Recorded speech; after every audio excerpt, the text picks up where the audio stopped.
One or two speakers mentioned this as well. With Malaysians, you have this phenomenon that wherever they go, 20, 30, 40 years, as John came up to share a while ago, they never lose the love for this country. And I think that says a lot for Malaysians as a people. You will rarely find Malaysians that take up foreign citizenship, although they can. Even if they work there for 20, 30 years, they will keep their Malaysian citizenship. And I meet so many Malaysians who say that their heart is here. They wish that they could come back. They wish that the government would transform the system, that we will have new governance and they can come back. In fact, with the global economic crisis, we are told that many Malaysians, thousands of Malaysians may be retrenched from their jobs and they may come back. I personally think that's a good thing. In fact, I'm waiting for all those thousands of Malaysians to come back, because they will bring new ideas, new skills to our economy and to our country. One of the reasons for the social change of the past years that we've witnessed, I believe, is because thousands of Malaysians have been going abroad for further studies. And it's impossible that you have thousands and thousands of young, bright minds go overseas to study and not come back with new ideas. The other point the net made, I would like to emphasize on civil rights, on how migrant workers are treated, on how foreigners are treated in this country. We need to do a lot better. Even illegals, even illegal people, so-called illegal people, have rights. And in almost every democratic country, if you care to search, whether you're a foreigner or even if you're an illegal immigrant, you have the full civil rights of a citizen. And that is how a democratic society should operate. You know, if the guy is a foreign worker, if the guy is a so-called illegal immigrant, they are still human beings and they should be treated as human beings and given the rights and protection of the state.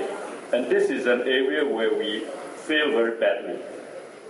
And yet, when Malaysians go overseas, when Malaysians live overseas, we expect them to be given full rights. And our government complained about our detainees in Guantanamo, demanding that they be given fair trial, demanding that they be released.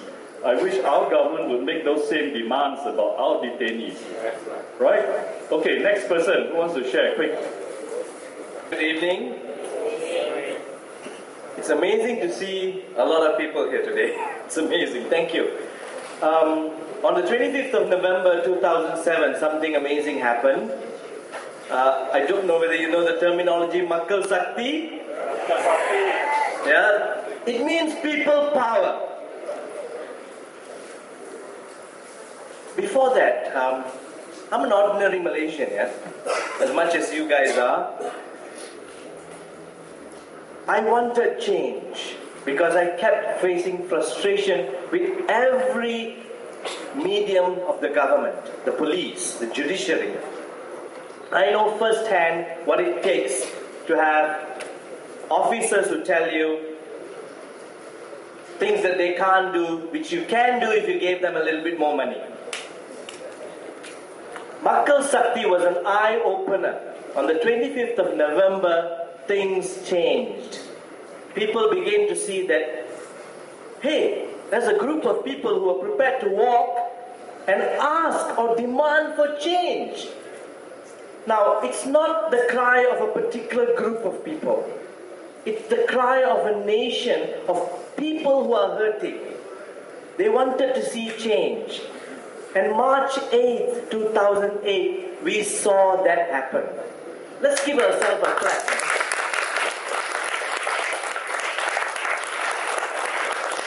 Each one of you are agents of change.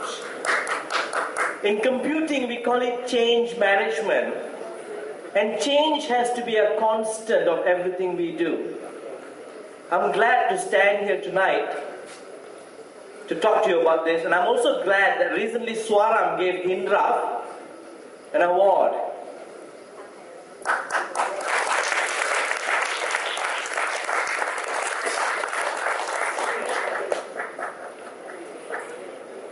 it was a sad day prior to March 8th. Many things were happening that we as people, Rakyat, simply felt we had no control.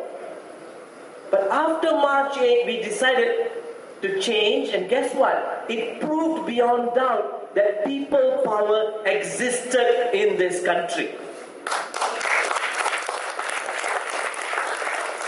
We have the power to make those changes. Let us constantly make changes when justice is needed. Let us constantly demand for changes when we need those changes.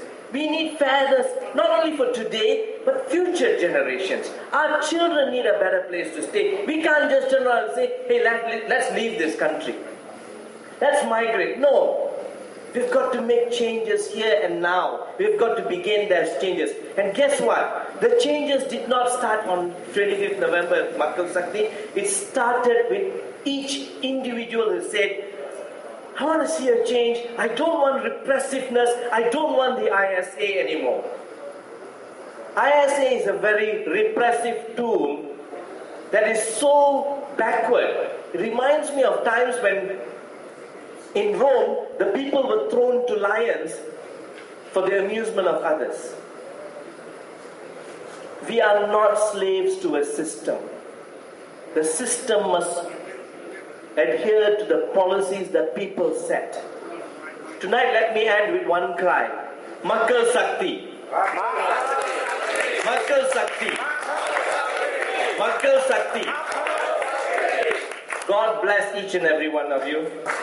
To make a disclaimer, amongst the friendly advice that I got from our law enforcers this week to call off the vigil, to call off the gathering, was because apparently the special branch had information that this week's gathering will be infiltrated and disrupted by people from Hindraf. So I hope you guys are not here, but my answer to that was whether Hindraf or overdraft or anchor draft, whoever comes here have to agree to peaceful assembly, otherwise I'll be the first to throw them out. All right, anyone wants to share? Yes, please. Maybe a lady for a change. Yes, yes.